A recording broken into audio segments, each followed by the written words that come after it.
Hello मेरे प्यारे दोस्तों, मैं आपको बता दूं कि अभी देखिएगा आपके सामने एसएससी एमटीएस का नोटिफिकेशन आ गया है मेरे दोस्त। और बहुत ध्यान से समझिएगा, पूरा एक एक पॉइंट आपको समझाऊंगा मैं क्लियरिटी। ठीक है ना। ये हमारा एसएससी का सबसे पहले याद रखिए, ये हमारा एसएससी का है साइट है। ठीक है ना, एसएससी के साइट है, आप वहाँ पर जाकर एसएससी का फॉर्म इजिली भर सकते हैं। और इसको ध्यान में रखिएगा, ठीक है ना। मैं आपको बताता हूँ, ये एसएससी का साइट है। किसका साइट है? एसएससी का साइट है। और यहाँ से आपको फॉर्म क्या करना, भरना है। ठीक है मेरे दोस्त, चलिए चलिए मैं आपको बताता हूँ पूरा डिटेल। आपको देखिएगा, ये देखिए सबसे पहले आपको कब से कब तक भरना है। देखो डेट ऑफ सबमिशन पहले 26/6, यानी मतलब कि 26/6 से स्टार्ट हुआ है। और ये मतलब आपका शेड्यूल आपका चलेगा एग्जामिनेशन, मतलब आपका last date time making online payment आपका 25 तक, आपका 25 तारीख 7 मई तक लास्ट है। वहाँ तक आपका करेक्शन का डेट आपका 29 को आएगा। जो आपका गलती हो जाता है करेक्शन कर लीजिएगा।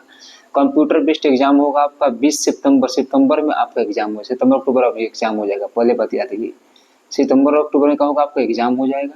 ठीक है ना, सितंबर और अक्टूबर में क्या होगा, आपका एग्जाम हो जाएगा। मेरे दोस्त इस चीज को बहुत ध्यान रखिएगा, बहुत आपको मतलब कि बढ़िया चीज बता रहा हूँ। देखिएगा, मैं आपको पहले छोटा छोटा पॉइंट आपको बता दूं कि देखिए, और आपका बोले the toll free helpline number, आपको कोई अगर क्वेरी होता है तो आप इस नंबर पर कॉल करके आप क्या कर सकते हो, उससे बात कर सकते हो। कोई भी क्वेरी आपको होती है इस नंबर पर कॉल करके बात कर सकते हैं।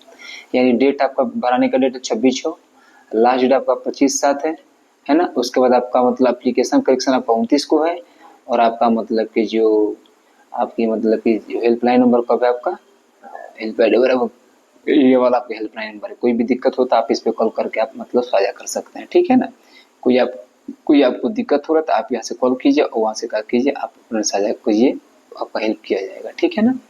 चलिए मैं अब आगे बढ़ता हूँ, मैं आपको पूरा डिटेल बता। देखिएगा, ये है मतलब लिखा है कि आप अप्लाई कर सकते हैं multi tasking and non technical staff के पे लेवल 1 है ना। पे matrix of the 7 pay commission general general general service general central services group C non gazetted non ministerial post of various ministerial department के लिए। इसमें इसमें आपको पोस्ट आता है, आपका था हवलदार का, आपका आता है किसका आता है, हवलदार का आता है।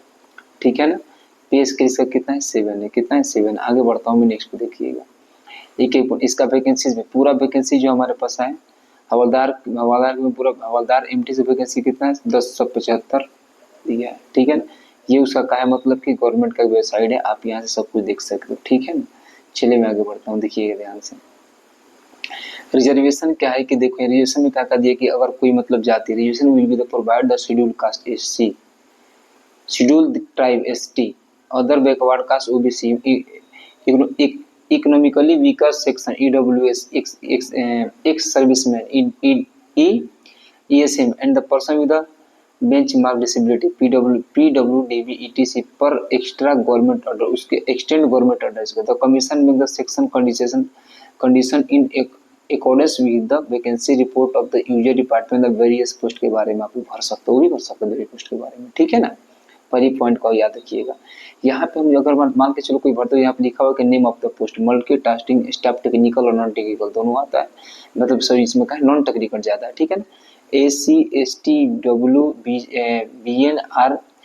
RWACH और सी फंक्शनल एक रुआ suitable category bench mark disability, ये मतलब डिसेबिलिटी का मतलब ऐसे आप कर सकते हैं, डिसेबिलिटी में जो फॉर्म भरे पे डाल सकते हैं। ठीक है ना। आगे मैं बढ़ता हूँ, आपको पूरा डिटेल बताता हूँ। The detail function requirement stability various category of the benchmark disability of the post of havildar, किसका, हवलदार के लिए। ठीक है ना। मैं आगे बढ़ता हूँ, देखिएगा ध्यान से। हवलदार के लिए आपका ये कोड होता है, इस कोड से आपका कई सब कोड होता है, हवलदार के लिए लिखा होता है कोड होता है। आप यहाँ से इजीली मतलब कोड को देखकर फॉर्म भर सकते हैं। ठीक है ना। मैं आगे बढ़ता हूँ, नेक्स्ट पे आगे बढ़ता हूँ। ठीक है, देखते चलिएगा। इससे बोला कि आप अगर मान के चलिए कि functional requirement sitting standing walking bending reading writing seeing hearing communication कैनिल and the crouching lifting manipulation with the fingers, fingers मतलब बिना फिंगर्स के नहीं होगा। ठीक है ना। आगे दे लिखना है यहाँ पे, उसको छोड़ दीजिए। देखिएगा नेशनलिटी, आप इसको सिटीजन नेपाल और सिटीजन सब्जेक्ट आप भूटान के हो, आप भर सकते हो। लेकिन इसके लिए क्या होता है, आपके लिए कुछ स्पेशल रूल आपको फॉलो करना पड़ता है। ठीक है। A person of India origin the migrant from the Pakistan, अगर कोई Pakistan Burma, Sri Lanka, east Africa country of Kenya, Uganda, United state, Tanzania Tanzania, Zimbabwe, Malaysia, मतलब दे रखा Ethiopia and the Vietnam with the intent of the permanently setting of India. Permanently setting of India में तो उसको भर सकता है, ठीक है ना, पहले बात याद रखिएगा, ठीक है ना। आगे मैं बढ़ता हूँ, आगे देखिएगा एज लिमिट, इसका क्या एज लिमिट समझिएगा। इसका जो एज लिमिट है, रिलैक्सेशन आपको 5 साल को मिलेगा। अगर एसटीएस होता है 5 साल का रिलैक्सेशन आपको मिलेगा। ओबीसी होता है 3 साल के रिलैक्सेशन। पीडब्ल्यू होता है 10 साल का। पीडब्ल्यूडी ओबीसी होता है आपका 13 साल का। पीडब्ल्यू एसटीएस होता है आपका 15 साल का मिलेगा। एक सभी के 3 साल का रिलैक्सेशन मिलेगा, ठीक है ना। इस बात को याद देखिए। आगे बढ़ता हूँ, इसमें देखिएगा डिफेंस अगर होता है आपको 3 साल का। Defence personnel disability operation during the hostilities with the foreign country का आपको 8 साल का मिलेगा। सेंट्रल गवर्नमेंट आपका ही होता है आपका 40 साल का एज पर आपको भी कर सकता है, ठीक है ना। इस बात को याद रखिएगा, ठीक है। अब आगे देखिएगा। अब आपको मैं मेन पॉइंट पर लेकर चलता हूँ, जहाँ पे आपको जो चीज़ आपको रीडिंग तैयारी करना उस पर लेकर हम आता हूँ, ठीक है ना। चलिए ऐसा होगा, देखिएगा यहाँ पे कहा है कि जो मतलब वैकेंसी जो आती है कहाँ कहाँ आती है पूरा देखिएगा। Name of the examination centre, अब जो एग्जामिनेशन सेंटर कहाँ कहाँ आपका, बंगलौर, जो जितना आपको दिख रही साइड में, जितना दिख रहा है ये वाला ना, ये सबका एग्जामिनेशन सेंटर पड़ेगा। आप जहाँ आप रहते हो वहाँ पर दे सकते हो। और ये क्या है, मतलब ये पोस्ट कोड है का, ये पोस्ट कोड है regional, central region, Bihar region, eastern region, ER region, ये जहाँ जहाँ मतलब कि इसका पोस्ट आया हुआ है, जहाँ जहाँ मतलब इसका वो वैकेंसी है उसका रीजन दे रखा है, ठीक है ना। ये मतलब कहाँ का वैकेंसी आया हुआ, अंडमान निकोबार में, ऐसे झारखंड उड़ीसा वहाँ पे ये दे रखा है, ठीक है ना। चलिए अब नेक्स्ट पर चलते हैं, नेक्स्ट पर चलते हैं। ये जो दिख रहा है पूरा पूरा आपका जितना ही दिख रहा है, ये सब के सब हमारा जो बगल में सब ये जितना ये दिख रही है, ये सब के सब क्या है, मतलब कि ये मतलब कि आप जो हाँ जा जगह पेपर दे सकते हो, ठीक है ना। और ये आपका बीच वाला जो पॉइंट, ये जो पॉइंट है आपका, ये पॉइंट आपका वैकेंसी का जगह कहाँ कहाँ आपका वैकेंसी है, चंडीगढ़, मोहिली, नॉर्थ वेस्टर्न में आता है ये सब, ठीक है ना। चलिए आगे बढ़ता हूँ, मैं आपको और बताता हूँ। और ये भी देखो पूरा, ये भी आपको दिख रहा होगा, ये पूरा आपका मतलब क्या है, ये पूरा, ये ध्यान से देखते चलिए, पूरा देख रहे हैं, जहाँ आपको दिल करे पूरा इंडिया में आप कहीं भी जाकर अपनी सेंटर चूज कीजिए और वहाँ पर पेपर दे सकते हैं, कोई दिक्कत आपको नहीं है, ठीक है। आइए नेक्स्ट में आते हैं। देखो इसमें सिलेबस क्या क्या आपको पढ़ना है। Computer based examination CBT paper होता है, सबको पता है पेपर कैसे सीबीटी लेता है। तो सीबीटी पेपर में क्या होता है, देखिए CBT paper will be conduct the Hindi, English and the third regional language. इसमें बाद इसके बाद इतना लैंग्वेज, देखिए जितना लोग इतना लैंग्वेज इसका पेपर होता है, इतना लैंग्वेज का क्या होता है पेपर होता है, इतना लैंग्वेज, ठीक है, इतना लैंग्वेज का क्या होता है पेपर होता है, 13 लैंग्वेज और होता है जिसका पेपर होने का, ठीक है ना। अब देखिए इसमें लिखा कंप्यूटर बेस्ड एग्जामिनेशन होता है, इसमें देखो न्यूमेरिकल एबिलिटी 20/60, मतलब 20 numerical and the mathematical ability 20, यानी 60 नंबर के पड़ जाता है ये आपका। रीजनिंग अब ये 20 नंबर का आपका आएगा, ठीक है ना। आपका जनरल सेक्शन 1 में आपका 20 नंबर का, ये 20 नंबर का ये रीजनिंग और मैथ। और जनरल अवेयरनेस 25 नंबर का, इंग्लिश कितना 25 नंबर का, यहाँ पे 25 नंबर का ये एक क्वेश्चन होता है आपका 3 नंबर का होता है, इसका 20 होता है 60 नंबर आ गया, इसका 20 तो 60, ये 25 थे वो 3, ये 25 थे वो 3, यानी कहने का मतलब मैथमेटिक्स आपको न्यूमेरिकल 2 नंबर का, जनरल और आपका इंग्लिश कितना है 3 नंबर का है, 25 3 75, 45 मिनट का, यानी 45-60 मिनट का फोर्स, 60 मिनट पर इतना मतलब 60 मिनट के लिए आपको टाइम मिलेगा। आपको वहाँ 60 मिनट आपको क्या करना है, इस पर इजिली आपको क्लियर करना है पूरे को, उसके बाद आपको अपने आप स्क्रीन का लॉक हो जाता है। तो computer based exam will be conduct with 2 session, कितना 2 सेशन है इसका, ठीक है ना। आगे देखिएगा, आपने देखा क्या क्या उसमें सब्जेक्ट में, देखिएगा।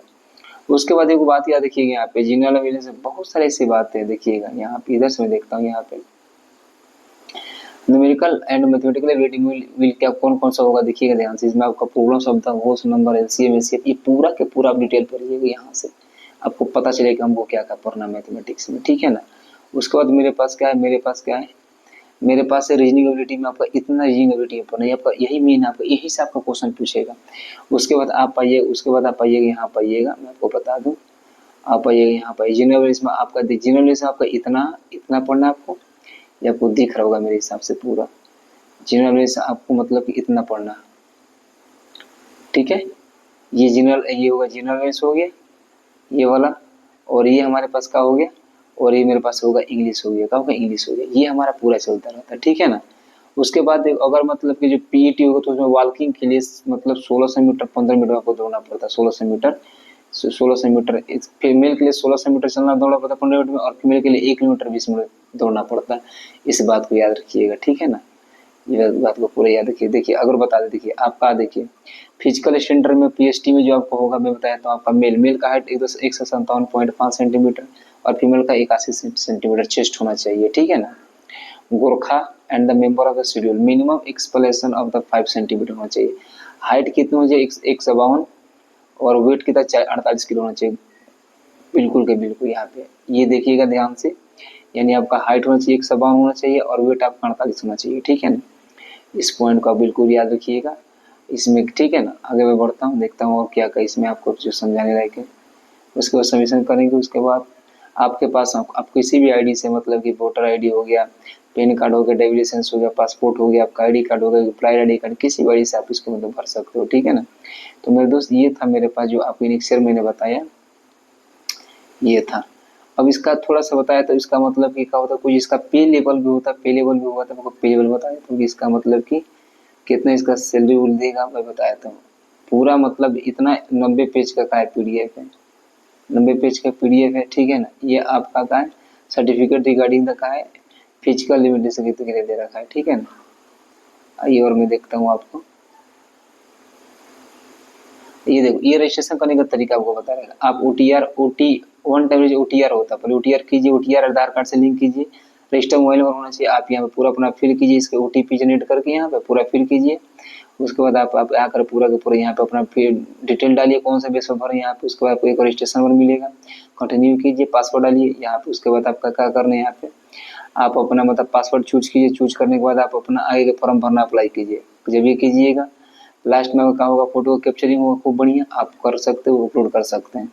ऐसा कुछ सरफेस आएगा, फिर ऐसा कुछ आएगा, फिर ऐसा कुछ आएगा, फिर ऐसे लास्ट में कहा फोटो कैप्चर करना पड़ता है। फोटो कैप्चर करेंगे, यहाँ पे सिग्नेचर, यहाँ पे सिग्नेचर, यहाँ पे सिग्नेचर होगा, यहाँ पे कहा होगा, यहाँ पे फोटो कैप्चर करेंगे, ठीक है ना। उसके बाद आप रिव्यू करेंगे, उसके बाद हमारा पेपर का हो सबमिट होकर आप कुछ ऐसा सरफेस इस तरह का फोटो देखो, ये इस तरह का फोटो डालना है, ऐसे फोटो लगो तो हमारा फॉर्म का रिजेक्ट हो जाएगा, ठीक है ना। इस तरह का फोटो नहीं डालना बिल्कुल भी, ठीक है ना। ओके दोस्तों, तो उम्मीद है कि आपको पूरा का पूरा डाटा आपको समझ में आ गया कि करना क्या है, कैसे फॉर्म भरना है, क्या दिक्कत हो रहा है, सब कुछ मैं आपको बता दिया। ऐसे एक एक पॉइंट आपको मैं समझा दिया, और आपको अगर इस पर तैयारी करनी है तो आपको मिलेगा, आपको सब ये वैकेंसी है, कितना कितना वैकेंसी आया हुआ है, तो मैं आपको पूरा डिटेल समझा दिया मेरे दोस्त। और अब आप जैसे ही आप जैसे कि मतलब आगे के तैयारी के आप मेरे चैनल से जुड़ सकते हैं और तैयारी कर सकते हो। ओके दोस्त, वीडियो शेयर तो लाइक सब्सक्राइब जरूर करें। ओके।